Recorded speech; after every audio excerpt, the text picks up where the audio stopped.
It's Krista Ritzkus with Simply Creating with Close to My Heart, and we are going to play with watercolor pencils this morning.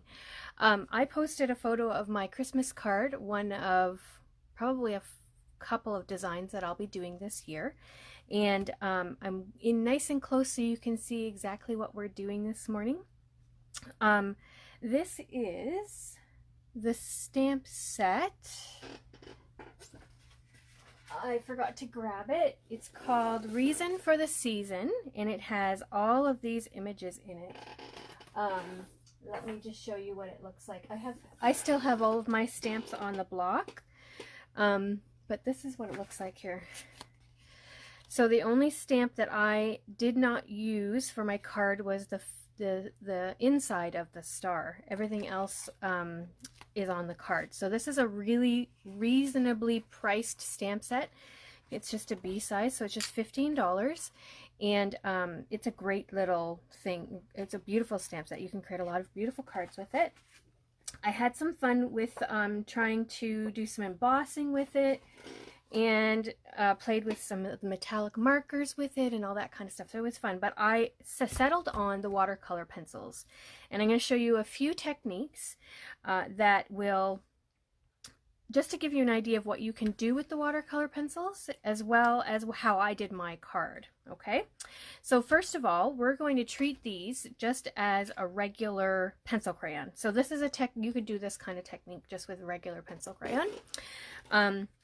What I've done is I have stamped it with just archival and regular black. So I used archival black on this card on the craft, and I just used regular black ink on this French vanilla. And I realized that there's a couple of spots where, I don't know if you can really see that on the camera, but my stamp was still a little bit wet. I just cleaned it with water and my chamois was really wet. So, but I want to show you a few things. So these are the colors that I use. I just pulled them out of the my set of watercolors. The neat thing about this about pencil crayons is they're really forgiving, especially on the craft paper, and I'm going to show you the difference in just a second. Super forgiving in that you can easily color over something and make them blend in. So my tip is just like with the markers, you're going to start with your lightest color. And so let's just look here at the hay here at the bottom. So I used a yellow, and you're just coloring it in. With watercolor pencils, the other thing that you want to make sure that you're doing is you don't want a really sharp tip. You want it kind of to be a bit blunt, and you can go in a circular motion so that you don't have as many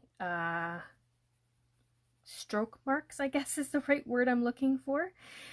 So we're just going to go and we're going to color the whole thing. Now we want a bit of shadow in here, and so I used this lighter brown color, and you'll notice it, I don't know if you can see that.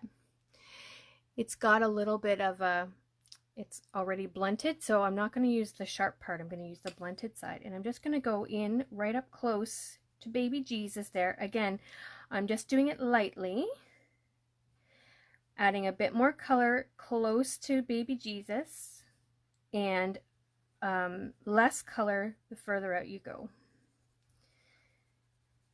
And you just kind of work your way up, and then you get a nice blended look there.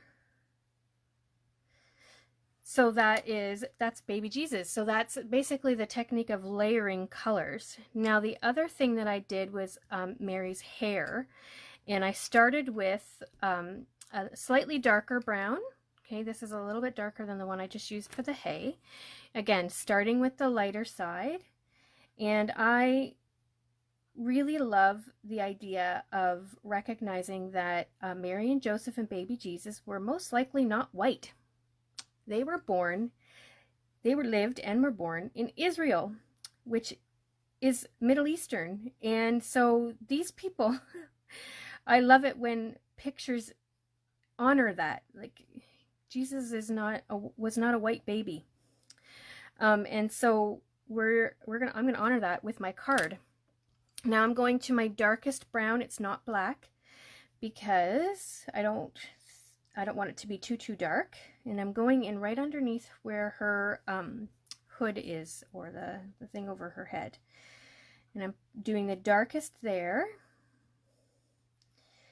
And then again, pulling the color down towards her face so that it's lighter by her face. And that is, so when you're gonna, if you're not gonna add any water to the watercolor pencils, you're just gonna use them dry. You don't need to use a special ink or anything. You can use archival, you can use regular black, and just color to your heart's content. So there is Mary's hair, and it's dark. And you could even choose to add a little bit of black to it. That's up to you. So that's all I'm going to show you on this one, because what I want to show you is how fun it is to color on craft paper. Because craft paper, and I don't know, you can probably see there's a little bit of stroke mark there. This is a light color of paper, and so the coloring shows up a whole lot more. So I'm going to set that one aside, and I'm going to do the exact same thing. Actually, maybe I'll put it here so you can kind of see. I'm going to do the exact same techniques on this craft piece, and you can see how much more forgiving it is. So we're going to baby Jesus' manger. And maybe I'll even show you what I did for their skin on both. I'm pushing a little harder on the craft paper, and I also don't have to be as careful because the strokes don't show up as much. There's my yellow, and then I'm going to come in with my lighter brown to add a bit of shading.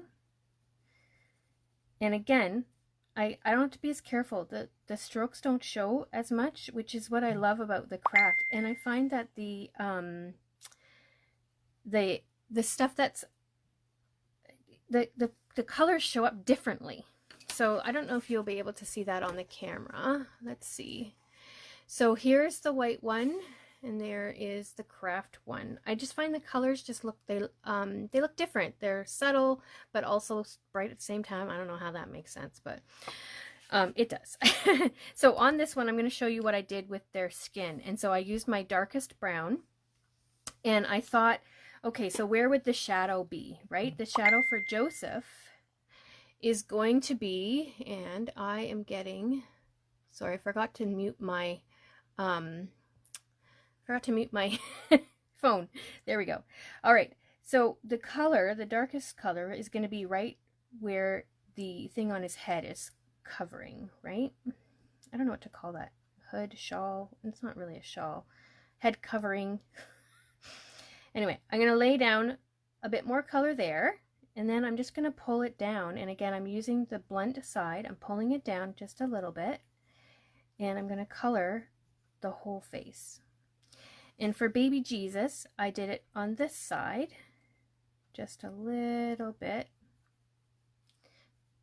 and pulled the color down, coloring lighter where you don't want the shadow. But that still makes him look not white. So let me show you. This is where I really love it using the craft, because it's very subtle, and then on this one it's going to show up a lot more. So even if you just, so you'll notice on my card, I did not color in everything. I just did their head coverings, I did their faces and hands, and I did baby Jesus and Mary's hair.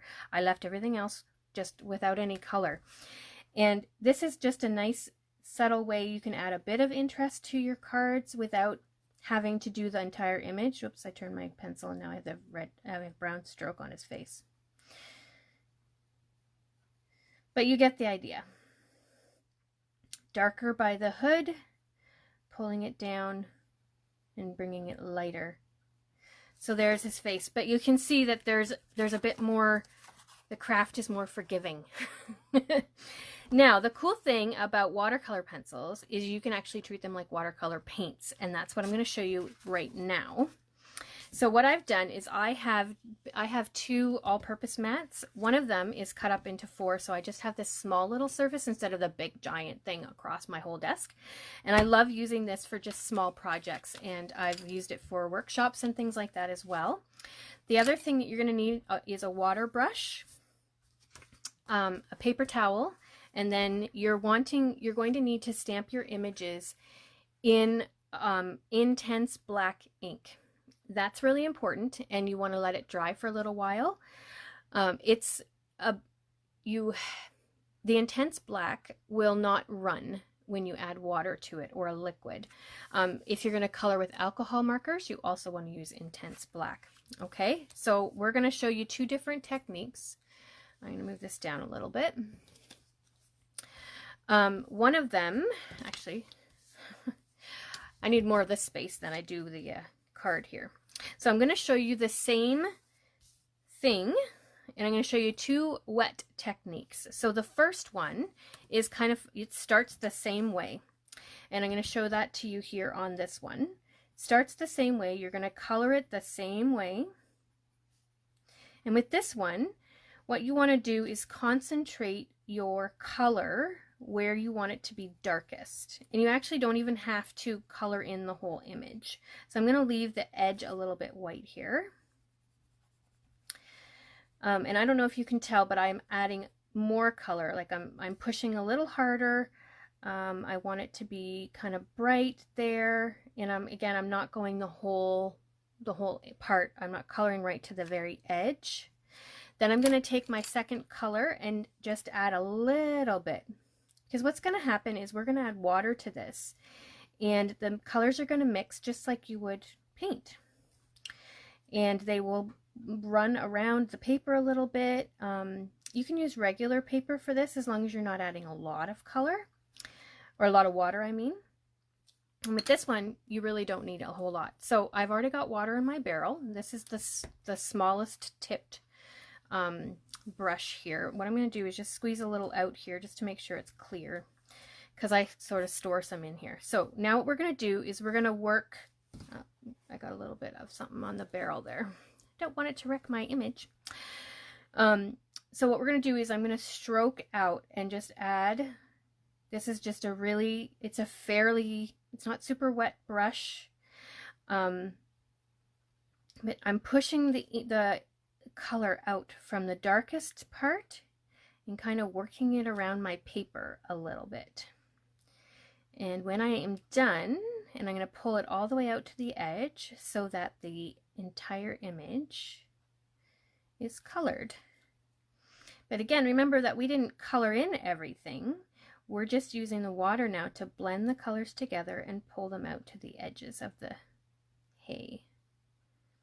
So let me show you the difference. Here is the paint, and here is, so this is wet and this is dry. Can you see the difference? The color is much more blended. Now there's nothing wrong with this look, but this look it looks more colored in, right? So that's it depends on what kind of look you want and what sort of, what kind of look you want, how much time you want to spend on it. Obviously, if you're not going to add water afterwards, it's a whole lot easier. But that's kind of the idea. Now, I'm going to show you on the craft with this one. This is a different technique. And so what I'm going to do is I'm going to squeeze a bit of water on my all-purpose mat. And I'm going to use this again. But what I'm going to do instead is I'm actually going to pick up some water with my pencil, and then I'm going to color it in. Now I will say what you're doing, so first of all, what you're doing is you are turning the top of the pencil into paint. It's much thicker. You're going to use up your pencil a whole lot more too, I will say that, because you're laying down quite a bit of color and it's quite wet. And now I'm just going to clean it off a little bit. Do you see how much came off there? Like my pencil tip is really, it's gone almost. So that has a really different look even from this one. But for the craft, for example, it gives it a totally different look. And you'll know I didn't mix the colors. You could still do that if I were to, and I don't need to lay any more water down. I'll just grab a little bit, and I can even add and just kind of blend it in a little bit. But I find this technique has less control, and I don't love it as much. So what I might do is come in with the water brush still and just blend it a little. It's much bolder. And again, I've used Intense Black ink. It's a much bolder color. And I'm just squeezing some water out on the paper towel to rinse that out. And then I'm going to clean up this so I don't get my work wrecked. But it's much bolder color. So it's entirely up to you which kind of technique you want to use. I find that applying the color and then with this one and then adding some water brush is my favorite way to use the watercolor pencils. Like I said, it gives me a bit more control over how things look. But I do like this too on occasion. It's kind of fun. It's really wet though. It's going to be wet for a while. There's a lot of water on there. So yeah, that's all that I wanted to show you today. It's really watercolor pencils. You can use them just like regular pencil crayons. You can add water to them after you've colored and create a different look again, or you can even make the watercolor pencil wet and paint with it, really. But I would suggest a small tip water brush if you're going to do delicate or intricate painting. This is a really good tool, and it's great because if you just need a little bit of water on your thing or you need to wet something, it's a great tool. So this is the small tip one. It's not very big, very delicate. It works great for small and intricate images. We have one other size, I think, that's a bit bigger. The watercolor pencils are great. They come in a huge range of colors, like crazy range. I think there's 24 of them in a pack. Really great investment. And for those of you, and again, Intense Black ink if you're going to do a wet watercolor. For those of you who are curious how I did the stars on here, the stars are just colored. This one's just colored in with yellow, the same color I used on the hay, and then I just went over it with diamond stickles. This stuff, whoops, this stuff here, it's Z3563. This color in particular will take the color of whatever you put on top of it, which is why it looks different here than it does on the little stars. And I really love this one. Diamond is a really great one. If you only buy one, this is a good one. All right, so watercolor pencils, I hope you found that helpful. And if you have any questions, please feel free to post below. Thank you, Trina. I am really pleased with my card and I love the technique of watercolors. Hi, Monica. I'm just finishing up, so you'll have to watch the replay. Thank you all. And again, if you have any questions, please don't hesitate to post and I will do my best. And again, it's Krista Ritskis with simplycreating.ctmh.com. All right. Have a good day, everybody. Bye.